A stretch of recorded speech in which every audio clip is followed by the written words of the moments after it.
wabarakatuh. Selamat datang di channel YouTube kita. Sebelumnya, perkenalkan nama saya Rafinka Oktatiara, mahasiswi Pendidikan Ekonomi FKIP UNS 2019. Di video kali ini, saya akan membahas tentang materi perpetual system. Apa sih itu perpetual system? Simak terus videonya ya.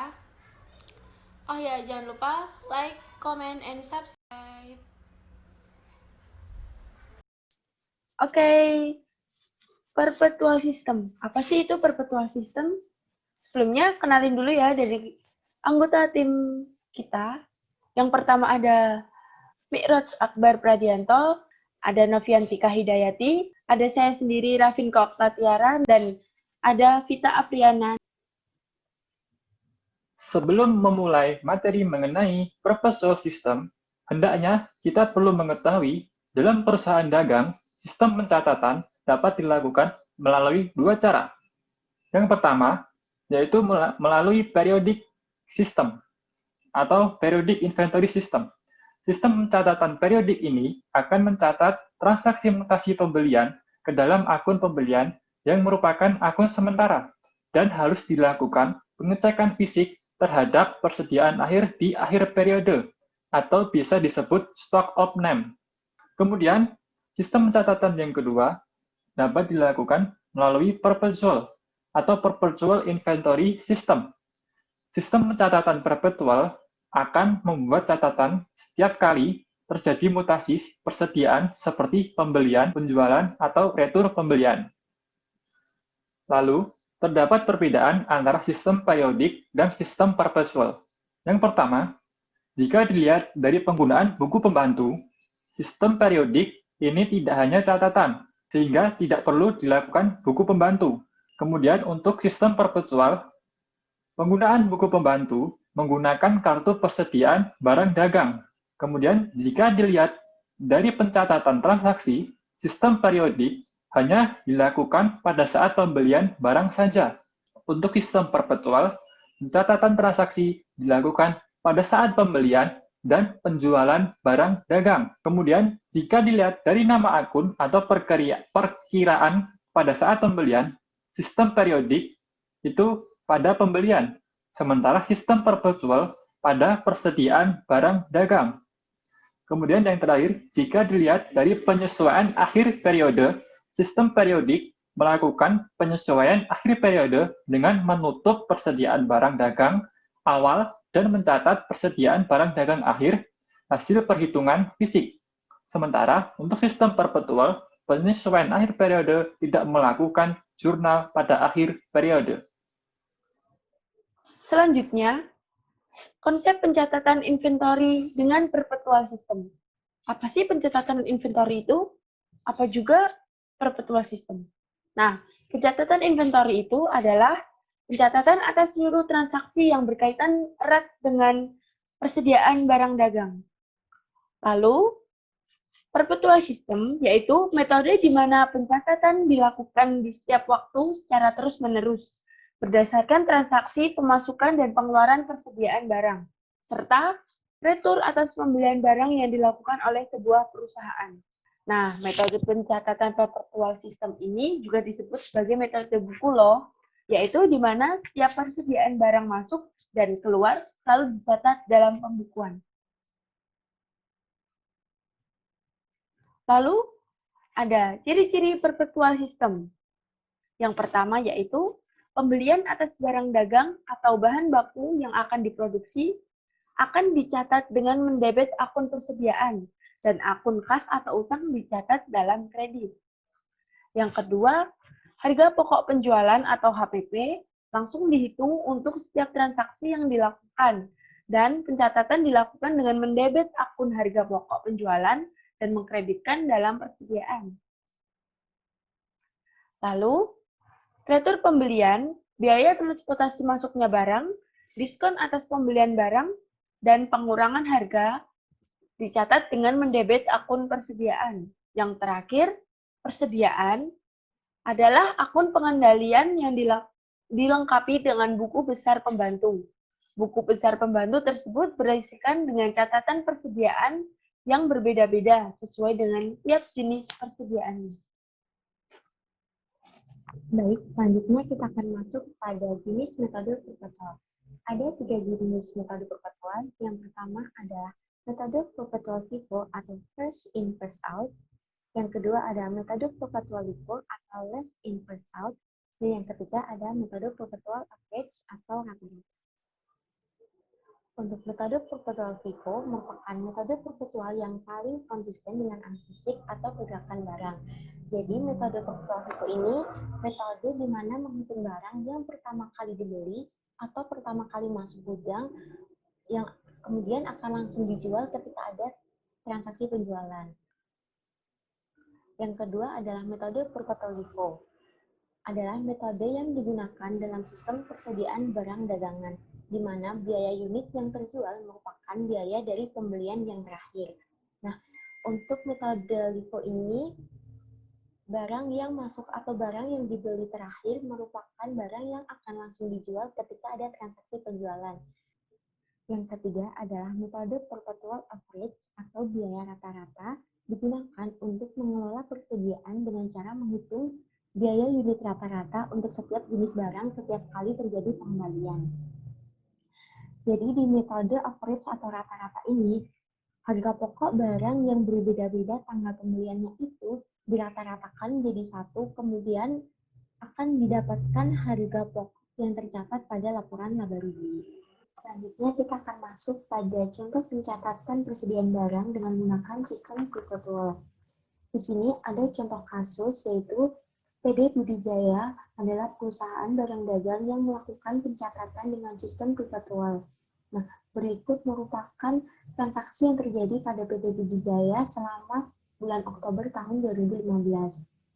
Transaksi pertama terjadi pada tanggal 2 Oktober, di mana PD Budijaya ini melakukan pembelian barang dagang dari PD Sumber Makmur sebesar Rp3 juta dengan ketentuan mendapatkan potongan sebesar 2% jika melakukan pembelian dalam jangka waktu 10 hari dengan pembayaran yang harus diselesaikan dalam jangka waktu 30 hari.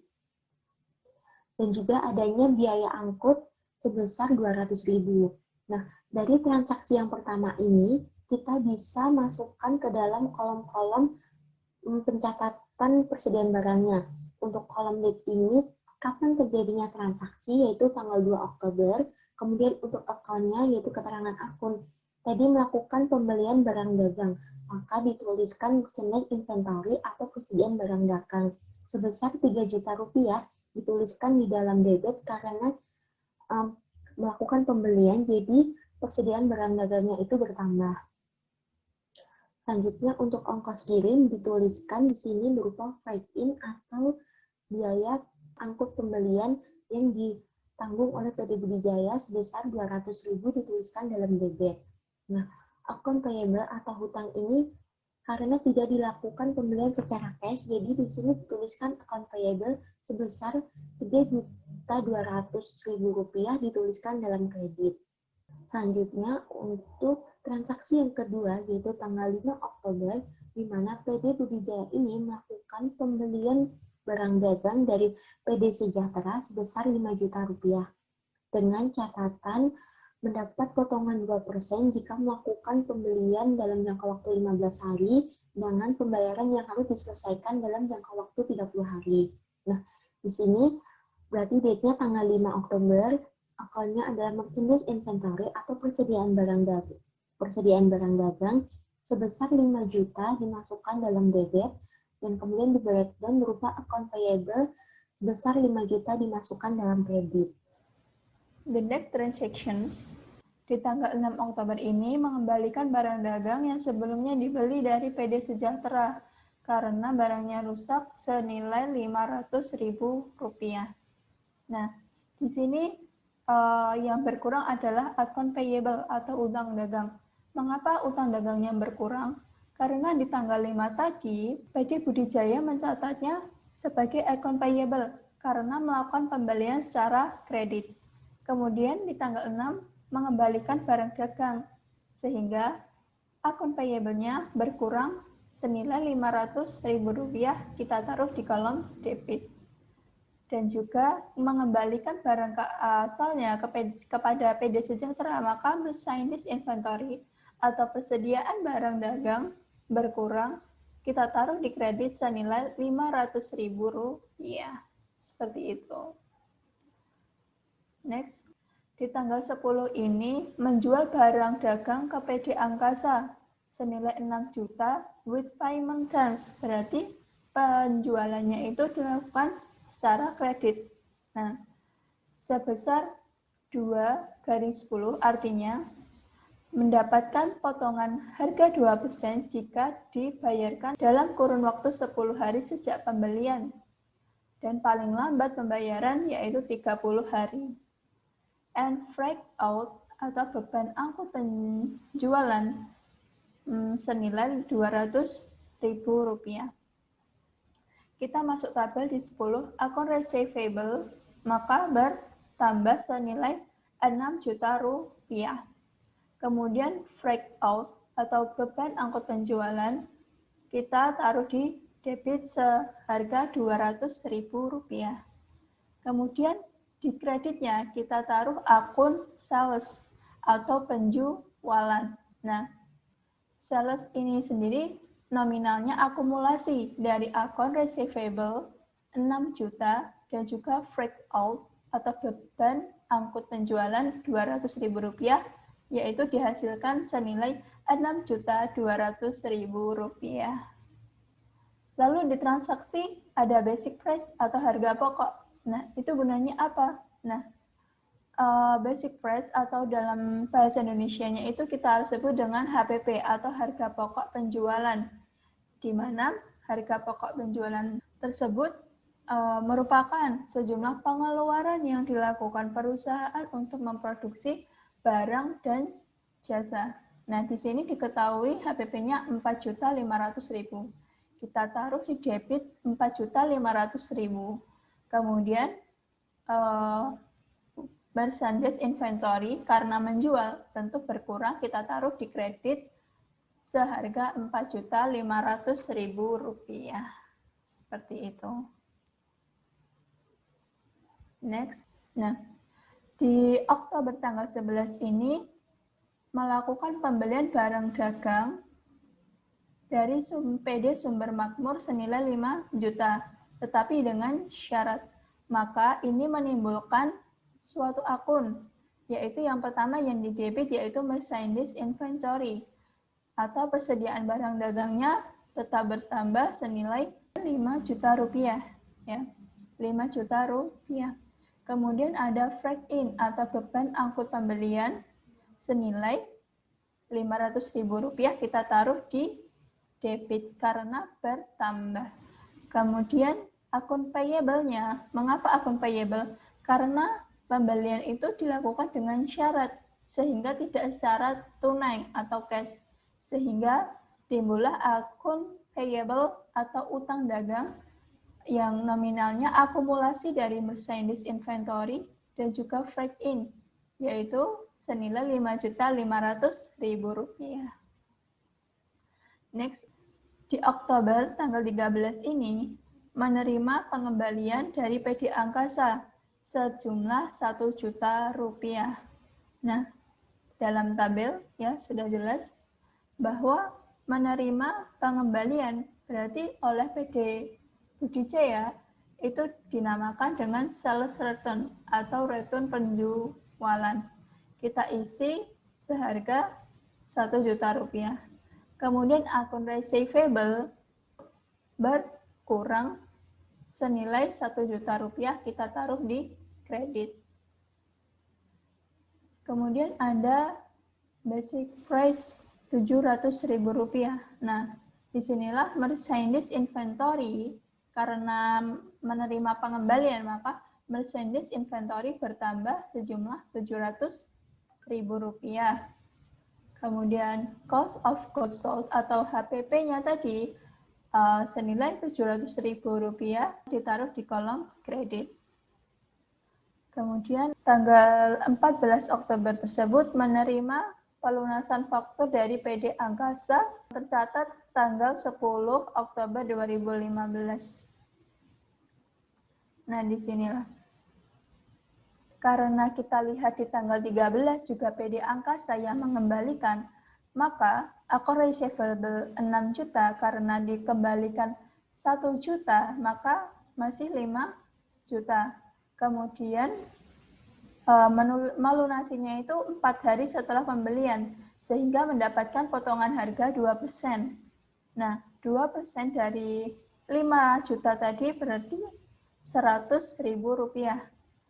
Nah, ini dicatat dalam jurnal PD Budijaya bahwa cash menerima pelunasan yaitu cashnya sejumlah Rp4.900.000. Kemudian sales discount yaitu Rp100.000 kita taruh di debit, dan juga account receivable karena menerima pelunasan maka berkurang sebesar Rp5 juta. Seperti itu.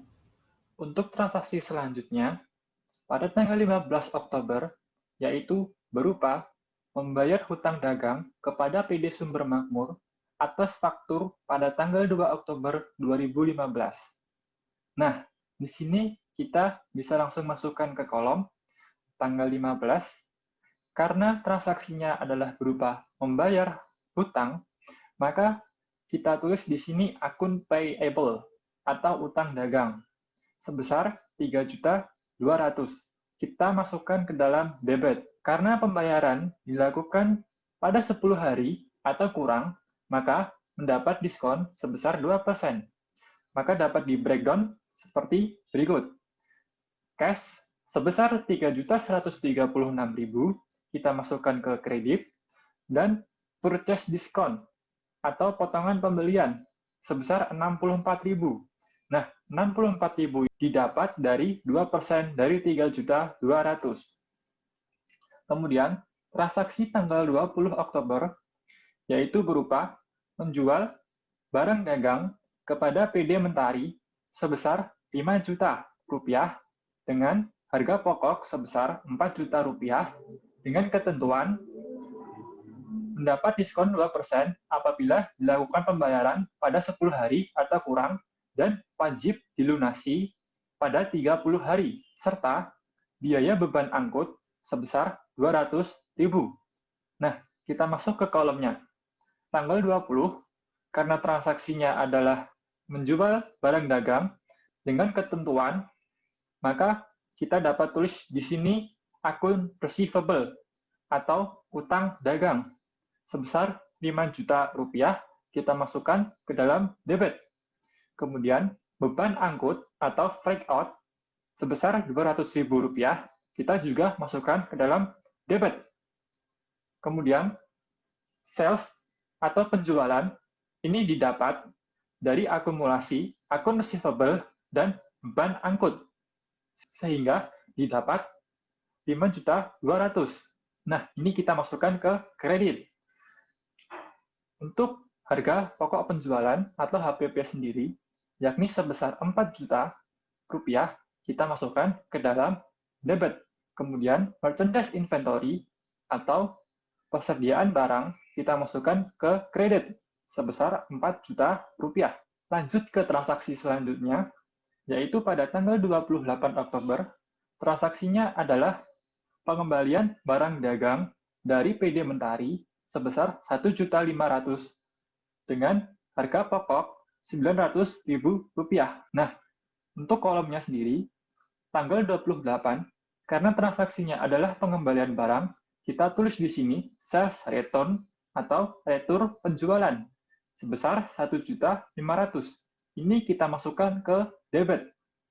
Kemudian dapat di breakdown dengan akun receivable sebesar 1.500.000 kita masukkan ke kredit. Karena transaksinya tadi adalah retur atau pengembalian, maka persediaan barang atau merchandise inventory sendiri kita masukkan ke dalam debit sebesar Rp900.000. Sedang harga pokok penjualan atau HPP kita masukkan ke dalam kredit, yakni sebesar Rp900.000. Dari keseluruhan transaksi, debit itu sebesar Rp46.400.000 dan kredit yaitu juga sebesar Rp46.400.000.